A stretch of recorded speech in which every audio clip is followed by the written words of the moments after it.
ఓం శ్రీ మాత్రే నమః. ఛానల్లోకి స్వాగతం అండి. మిథున రాశి వారు జాగ్రత్తగా ఉండవలసిన సమయం వచ్చేసింది.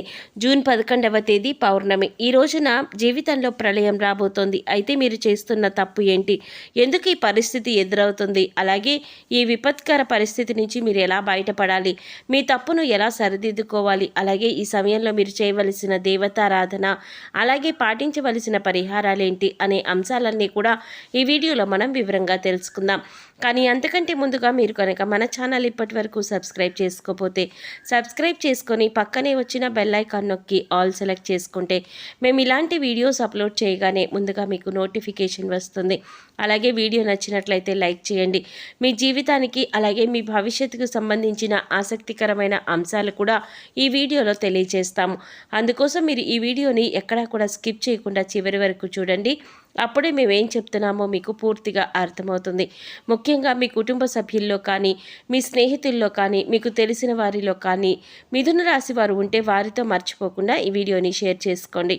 ఈ రాశి వారికి కోపం చాలా అధికంగా ఉంటుంది. అయితే వచ్చిన కోపం ఎక్కువసేపు నిలవకపోయినా కూడా ఈ కోపం వల్ల అనేక రకాల సమస్యలను కొని తెచ్చుకుంటారు. చిక్కుల్లో పడే అవకాశం కూడా ఉంటుంది. అంతేకాకుండా మీ జీవితంలో ఒడిదుడుకులు సమస్యలు కూడా ఎక్కువగానే ఉంటాయి. ఎన్ని ఒడిదుడుకులు సమస్యలు ఉన్నప్పటికీ కూడా అధికంగా శ్రమపడి వీరి బాధ్యతలను సక్రమంగా నెరవేర్చి ఒక మంచి స్థాయికి చేరుకుంటారు. అనేక బాధ్యతలు మీరు నిర్వహించవలసిన పరిస్థితులు కూడా ఏర్పడతాయి. అయితే తమ బాధ్యతలు నెరవేర్చి ఒక మంచి స్థితికి చేరుకున్నా సరే మళ్ళీ తిరిగి వీరికి సమస్యలు వీరిని వెతుక్కుంటూ వస్తాయి. ఇలా అనేక రకాల సమస్యలను మీరు ఎదుర్కొంటారు. ఇక ఒక రకంగా చూసుకున్నట్లయితే ఈ రాశి వారికి ఎటువంటి కష్టాలు ఉన్నాయి అని ప్రత్యేకించి చెప్పక్కర్లేదు. ఎందుకంటే మానవ జీవితంలో కష్టం వెనుక సుఖం, అలాగే సుఖం వెనుక కష్టం ఉంటుంది. ఈ విషయాన్ని ప్రతి ఒక్కరూ అర్థం చేసుకోవాలి. అయితే మిగిలిన రాశుల వారందరికంటే కూడా మిథున రాశి వారికి కష్టాలు ఎక్కువే అని చెప్పుకోవాలి. ఎందుకంటే వీరి జీవితాన్ని చూసినట్లయితే కొన్ని ముఖ్యమైన అంశాలలో అనేకసార్లు నిరాశకి గురయ్యే సందర్భాలు కూడా ఉన్నాయి. అలాగే ఈ రాశివారు దయాగుణము, దానగుణము కూడా అధికంగా కలిగి ఉంటారు. ఈ కారణంగా ఎదుటివారు కష్టాల్లో ఉంటే చెలించిపోయే మనస్తత్వాన్ని కలిగి ఉంటారు. ఇక వీరి దగ్గర సహాయం చేసే పరిస్థితి ఉన్నా లేకపోయినా ఎదుటివారు కష్టాల్లో ఉన్నామంటే మాత్రం ఖచ్చితంగా సహాయం చేస్తారు. అది ఆర్థికంగా కానీ మాట సాయం కానీ ఖచ్చితంగా ఎదుటివారు కష్టాల్లో ఉంటే ఆదుకోవడానికి ప్రయత్నిస్తారు. అయితే వీరు ఎదుటివారికి ఎంత సహాయపడినప్పటికీ కూడా వీరికి అవసరమైనప్పుడు మాత్రం ఎదుటివారు సహాయపడడానికి అంతగా ముందుకు రారు. ఈ అంశం వీరిని మానసికంగా బాధ పెడుతుంది. అయినా కూడా వీరు సహాయం చేసే గుణాన్ని వదులుకోరు. ఎదుటివారి చేతిలో ఎంత మోసపోయినా మళ్ళీ తిరిగి వారిని నమ్ముతూ ఉంటారు. ఒక రకంగా ఈ రాశివారు మానసిక దృఢత్వాన్ని కలిగి ఉంటారనే చెప్పాలి. ఈ విధంగా వీరు మానసిక ధైర్యాన్ని కోల్పోకుండా ఉంటే కష్టం వెనకాలే సుఖం, సుఖం వెనకాలే కష్టం వస్తుందన్న విషయాన్ని గమనించాలి. ఇక మీ కింద పనిచేసేవారు అలాగే నీతితో పనిచేసేవారు పదోన్నతులు పొంది మంచి స్థాయికి ఎదిగినా కూడా, ఆర్థికంగా పురోగతి సాధించినా కూడా మేము సాధించలేకపోయాము అనే బాధ మీకు కలగకూడదు. మీరు ముఖ్యంగా గుర్తుపెట్టుకోవలసింది ఏంటంటే ప్రతి ఒక్కరి జీవితంలో కష్టాలు ఒకే రకంగా ఉండవు. ఒకరికి ఆర్థిక సమస్యలు ఉండవచ్చు, మరొకరికి మానసిక సమస్యలు ఉండవచ్చు, మరొకరికి కుటుంబ సమస్యలు, అలాగే మరికొందరికి వైవాహిక జీవితంలో సమస్యలు ఉండవచ్చు. ఎవరికి ఏ సమస్య ఉందో మనం చెప్పలేం కాబట్టి ఎదుటివారికి సమస్య లేదు అని మీరు ఎప్పుడూ అనుకోవద్దు.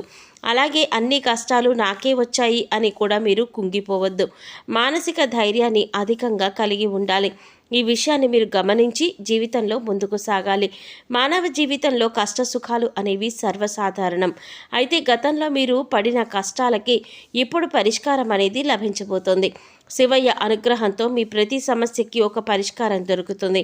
ఇక ఈ రాశి వారి జీవితంలో రాబోయే ప్రళయం ఏంటి అంటే మీరు ఒక సమస్యతో ఇబ్బంది పడబోతున్నారు. పరమశివుడి యొక్క అనుగ్రహం ఉన్నప్పటికీ కూడా ఒక రోజున అయితే మీరు సమస్యను ఎదుర్కోబోతున్నారు. ఆ రోజు ఏమిటి అంటే కనుక జూన్ 11. ఈ రోజున మీరు చాలా జాగ్రత్తగా ఉండవలసిన సమయంగా చెప్పుకోవాలి. ఎందుకంటే మీ భవిష్యత్తుకు సంబంధించి ఒక ముఖ్యమైన అంశంలో నిర్ణయం తీసుకోవలసిన పరిస్థితి వస్తుంది. ఈ సందర్భంలో మీరు కొన్ని నిందలు, ఆరోపణలు ఎదుర్కోవలసి ఉంటుంది.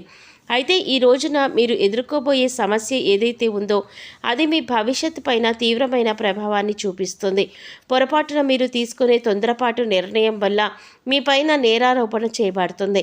కాబట్టి ఈ సమయంలో మీరు చాలా జాగ్రత్తగా ఉండాలి.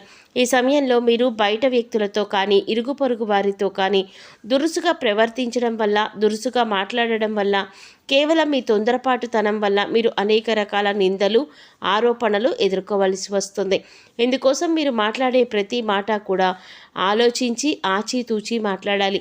లేదంటే చిన్న అంశంలో గొడవ జరిగినా కూడా పెద్దగా అవ్వడానికి దారి తీసే అవకాశం ఉంటుంది. అందుకోసం మీరు ఈ అంశంలో మీరు చాలా జాగ్రత్తలు తీసుకోకపోతే మాత్రం భవిష్యత్తులో మీకు ఇది ముఖ్యంగా గుర్తుండిపోయే అంశంగా మారబోతోంది. అంతేకాదు, మీరు జీవితంలో మర్చిపోలేని విధంగా ఈ అంశం మీ పైన ప్రభావం చూపిస్తుంది. ఎటువంటి ఒక ముఖ్యమైన సంఘటన మీ జీవితంలో కనిపిస్తుంది. కాబట్టి ఈ సమయంలో మీరు చాలా జాగ్రత్తగా ఉండాలి. ఈ సమయంలో మీరు మౌనంగా ఉండడానికి ప్రయత్నించండి. అలాగే దురుసుగా ప్రవర్తించకండి. ఈ రాశి వారికి కోపం అధికంగా ఉంటుంది. ఇక ఈ కోపం వెంటనే తగ్గిపోయినప్పటికీ కూడా మీరు అధికంగా కోపం ప్రదర్శించిన సమయంలో ఫలితాలు అనేవి మీకు వ్యతిరేకంగా రావచ్చు. ఇప్పటికే సమస్యలు మిమ్మల్ని చుట్టుముట్టవచ్చు.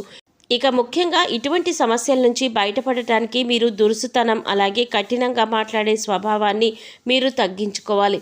అది మీకు కుటుంబంలోనైనా, ఇరుగు పొరుగు వారితో అయినా, స్నేహితులతో అయినా, పై అధికారులతో అయినా, లేదా మీ ప్రియమైన వారితో అయినా సరే మీరు సౌమ్యంగా మాట్లాడడానికి ప్రయత్నించాలి. అయితే ఇటువంటి విపత్కరమైన పరిస్థితుల నుంచి మిమ్మల్ని కాపాడేది ఆ పరమశివుడే. అందుకోసం మీరు ఆ పరమశివుడి యొక్క ధ్యానం చేయండి. ప్రతిరోజు కూడా మీకు సమయం దొరికినప్పుడల్లా ఓం నమః శివాయ అనే పంచాక్షరి మంత్రాన్ని చదువుకోండి. అలాగే రోజు మీకు వీలైనన్ని సార్లు మృత్యుంజయ మహామంత్రాన్ని చదువుకోండి. ఇలా చేసినట్లయితే కనుక మీ జీవితంలో ఎదురయ్యే ప్రతి సమస్యకి కూడా ఆ పరమశివుడు వెంటే ఉండి పరిష్కారాన్ని చూపిస్తాడు. అంతేకాదు, పరమశివుడి యొక్క అనుగ్రహాన్ని పొందుతారు. ఎందుకంటే మీ జీవితంలో ఎటువంటి సమస్య మీ దరిదాపుల్లోకి రాకుండా శివయ్య కాపాడుతారు. అంతేకాదు, శివుడికి నీళ్లతో అభిషేకం చేసినా సరే భోలా శంకరుడు చాలా సులువుగా మిమ్మల్ని అనుగ్రహిస్తాడు. అయితే ప్రతి సోమవారం కూడా శివాలయానికి వెళ్ళి శివాలయంలో దీపారాధన చేయడానికి ప్రయత్నించండి. ఆవు నేతితో కానీ నువ్వుల నూనెతో కానీ దీపారాధన చేసి ఒక బిల్వపత్రాన్ని సమర్పించండి. ఒకవేళ మీకు గుడికి వెళ్ళడానికి కుదరకపోతే మీ ఇంట్లో ఉండే శివలింగానికి బిల్వపత్రాన్ని సమర్పించండి. నీటితో అభిషేకం చేయండి. ఈ విధంగా శివుడిని పూజించినట్లయితే శివయ్య మిమ్మల్ని కష్టాల నుంచి బయటపడేస్తాడు. మీకు రాబోతున్న ప్రళయం నుంచి కూడా బయటపడేందుకు మార్గం తెలుస్తుంది. అలాగే మీకు ఉన్నంతలో దాన ధర్మాలు చేయటం మంచిది. దాన ధర్మాలు చేయటం వల్ల ఎంతో పుణ్య ఫలితం లభిస్తుంది. అపారమైన దైవ శక్తిని పొందుతారు. అలాగే మిగిలిన అంశాలలో మీరు మిశ్రమమైన ఫలితాలు పొందుతారు.